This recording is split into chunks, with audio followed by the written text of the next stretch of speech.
Thank you for coming tonight. It's great to see you all. I'd like to firstly acknowledge that we're on Kulin Nation land. Sovereignty was never ceded, and all respects to the Wurundjeri elders. So I've currently been working as debris facility, a kind of corporate parasitic methodology that's taken hold of the practice of the artist formerly known as Dan Bell. Since 2015 we're incorporated. This is our corporate logo that we're currently using. The facility works under the auspices of public engagement through installation projects, performance, jewelry, public appearances such as performance lectures, dance, and other kinds of haptic feedback. I'll just run through a few recent projects that we've undertaken in the last year or two, which relate to notions of flexibility, fluidity, textiles, things that are kind of worn on the body, and kind of worn out, and adaptively reused.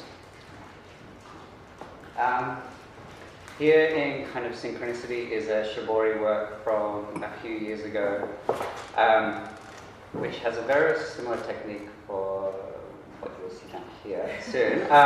So I got really interested in the idea of polyester and Shibori kind of heat treating textiles and to do with the notion of like compression and transformation, like the heat kind of denaturing and then renaturing the form of the polyester to take on a new kind of like fiber natural state. So this was the context of using roughly close to $100 worth of coins tied into this fabric and then boiled for some number of time.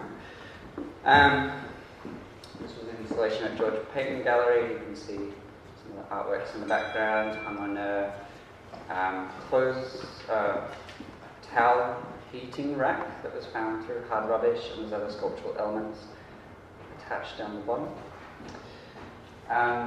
These are more part of shows that happened in New Zealand a few years ago, kind of spatial floor work, the bottom of which is using chainmail techniques, using plastic to mimic, plastic that mimics the use of chain, which is used to punch out sequins.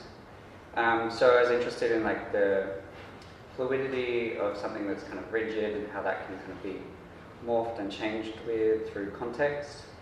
The installation process would be pretty improvised and adapted in the space, and then a number of elements was restricted to all that I could carry onto the plane hand luggage. So I was interested in the effectiveness of like lightest, smallest amount of elements for kind of most condensed maybe impact.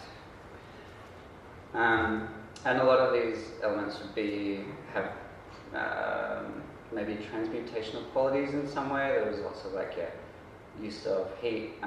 The top image has MSG crystals which would grow throughout the formation of the exhibition, which was something that had continued throughout the practice in the first few years, as well as various carving processes into wax, plastic. There's some heat-formed glass. It's interesting generating those frictions between materials. Tattooing has been something that I've been interested in as maybe an adjunct to my practice, not necessarily interested in being a tattooist or entering into tattoo vernacular. So I've worked both with other tattoo artists and I've worked tattooing other people as well, as a means of maybe investigating embroidery on the body, or the aspect of how maybe decorative or absorbed images can be into the body, the way that they flex and change over time. So these are some of the tattoos which are on me, one of which in the top has UV reactive pink ink, so it's close to invisible. This was when it was quite fresh in normal light, and underneath UV light it would glow. In Jogjakarta I worked with a tattoo artist to make a hyper-realistic bruise tattoo. So interested in that, abjection and disappearance, kind of special effects, notion of tattooing, and another one which is the corporate logo, which I had tattooed on my chest quite recently. The logo which is appropriated from a Taiwanese recycling logo. So I guess the facility is also very interesting, adaptive reuse and slippages of context into other forms.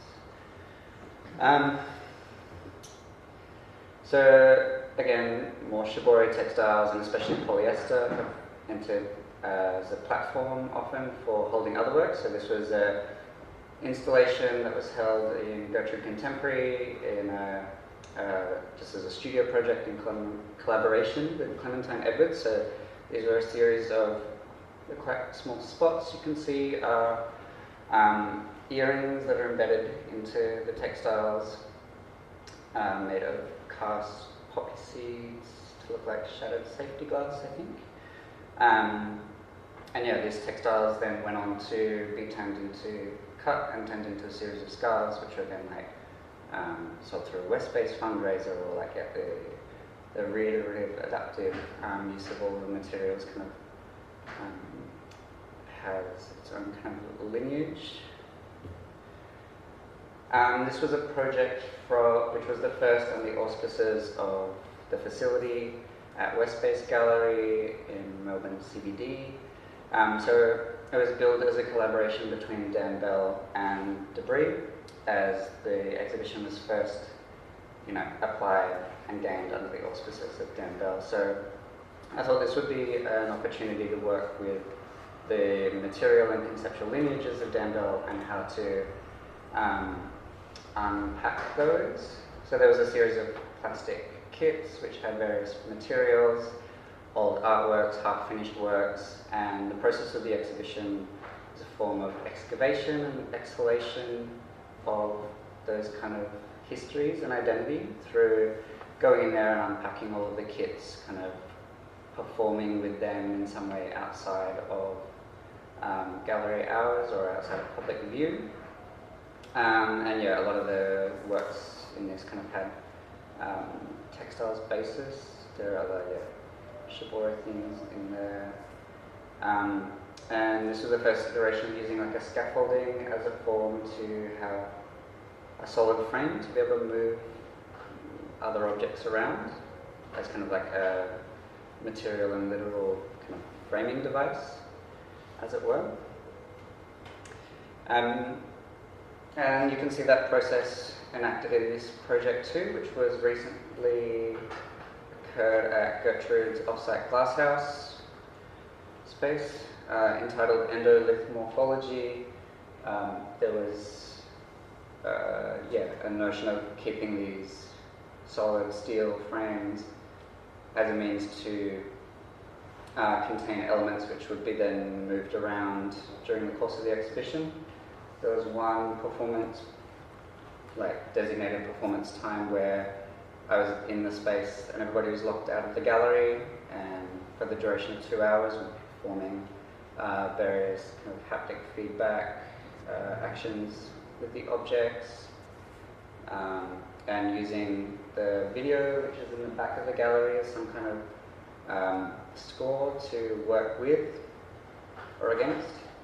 The video was a project that I went into the artist Isadora Vaughan's exhibition during the final weekend, and with her permission I went and brought in a range of my own materials and costuming and shot a video documenting my interactions with that work, kind of corrupting and complicating it, adding my own input into it, which then remained for the last couple of days of the exhibition. A lot of these elements within this show were also attributed to other artists from where I had received them from. So there was maybe a cohort of studio artists, other friends, people whose work that I'd found had been discarded, and it was all readapted into this process of this exhibition. But the form of accrediting and, often gaining consent for them to be part of the exhibition was an important part of the project. These are further install shots, as you can see in some more of the detail of the video. Formally the layout of the exhibition mimicked the video project that Isadora worked with, which had roughly 6 tons of sand which had been compacted into the gallery space with about 1.5 meter gap between the outsides. So I was kind of like working with that as the scaffolding or backbone for this project materially as well. These are some images from the Tarawara Biennial Endless Circulation, which is currently on. This was one work, which is a 2-part sculpture, which is one form of a Mobius loop. It's a single plane steel sculpture. One element which is installed in the gallery's roof near the air conditioning outlet and is covered in activated charcoal. I was interested in this material to use on the sculpture as it has quite interesting absorbing properties. The material equivalent of like 1/4 of a teaspoon of this material has 500 square meters of space, surface area, compared to lots of other material. It's also used in process of detoxification, rare mineral earth extraction, or precious mineral earth extraction, I should say, and air conditioning. So I was interested in it acting as a slow absorbing process in the gallery, taking elements of particles, people's breath into itself as index of the exhibition in some imperceptible way. And the other element of which is installed in the air conditioning duct plant room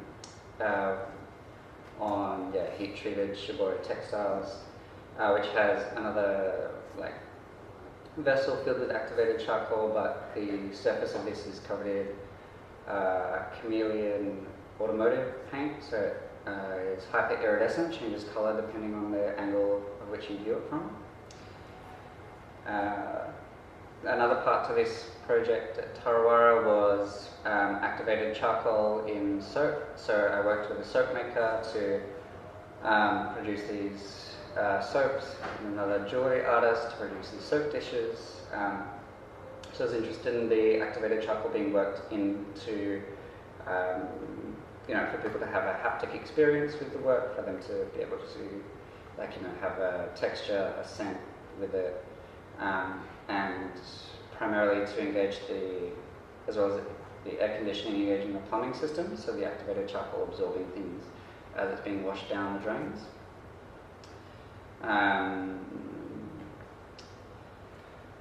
Concurrently, this was a kind of administrative performance project as part of Liquid Architecture Festival and their symposium series. So I did kind of welcome desk administrative kind of thing, where I got people to come in, ticked off their name, provided them with an audience feedback survey, made them wristbands, was interested in kind of clogging up the event too and making them have some interaction with me also. And there was lots of corporate sloganeering in the walls surrounding. This is a project which I've just completed as of this last week, as it relates to disposable jewelry projects or single-use jewelry projects that I've been doing for the past number of years.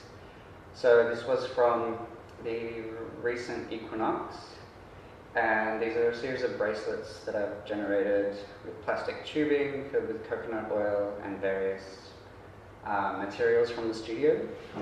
I'm interested in how they would become liquid on the body with the heat of the body, and they would recrystallize, solidify outside of the body too, and seeing how they would stack up, as it were, or how I would come to have been wearing this much so far, but these points of maybe frustration where then I would retain and then release them out into the world too in different ways. I've done previous jewelry projects where actively try and give them away or leave them in public transport or leave them in public spaces and other kinds of ways. And this is a re-articulation of a work which I've done just recently. This is in the studio at Gertrude Street, where I'm currently have a studio as well, so I'm kind of splitting my time between there and here for the time being.